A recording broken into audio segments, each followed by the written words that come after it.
Tasty bagels, the quintessential New York delicacy, aren't they? Not quite. The bagel originated in Poland, Krakow to be precise. We'll tell you all about how the popular bread ring came to be. Some are offered for sale right here. Or wait, that's not a real bagel, is it? To są tradycyjne obwarzanki krakowskie, sól i mak. Obwarzanki. And what are those exactly? We can say that obwarzanek is the older cousin of bagel. Marta Krzyżek-Siudak founded Living Obwarzanek Museum in Krakow. The oldest proofs that obwarzanki were present in Krakow are from 1394, so it's more than 600 years.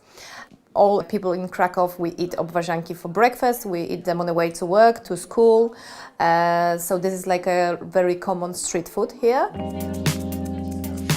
They differ from bagels mainly in that obwarzanki are twisted together from two strands of dough. But just as with bagels, the rings of raw dough are parboiled a little before they're baked. That makes them crispier.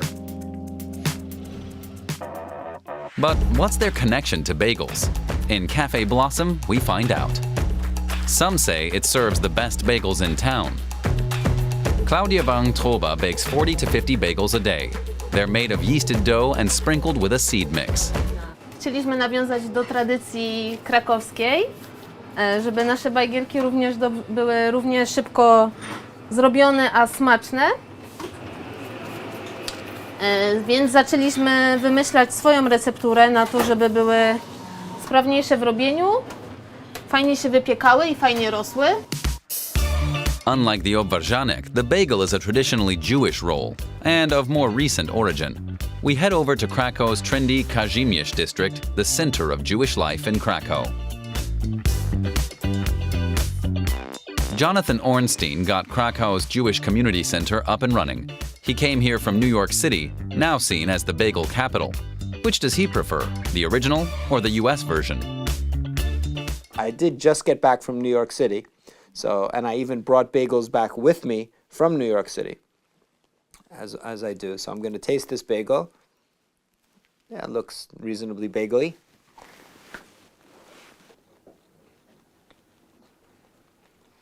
Pretty good. Not bad. For Krakow, not bad. A little different than what I would call a New York bagel, but considering what you can get, not a bad version. The first written mention of bagels was in edicts of Krakow's Jewish community in 1610. So the bagel's not really, like part of the religious practice of Jews. It's just culturally, that's the thing. Like on a Sunday morning, the most traditional thing, you have like this breakfast or brunch, you have bagels with lox. So bagels with salmon, bagels with cream cheese is like very, very, very Jewish. Eastern European Jewish immigrants brought the bagel to North America in the late 19th century. To the bakers at Krakow's Cafe Blossom, it's more than just a bread roll. Myślę, że tak, że jest to super tradycja, którą trzeba kontynuować. Nawiązuje do naszego Starego Miasta. Nawiązuje również do tego, że gdzieś tam cały czas wspominamy nasz słynny Kraków z legendy, z historii. Now, is everyone hungry for a really good bagel? Then the place to go is Krakow. That's where to find the original.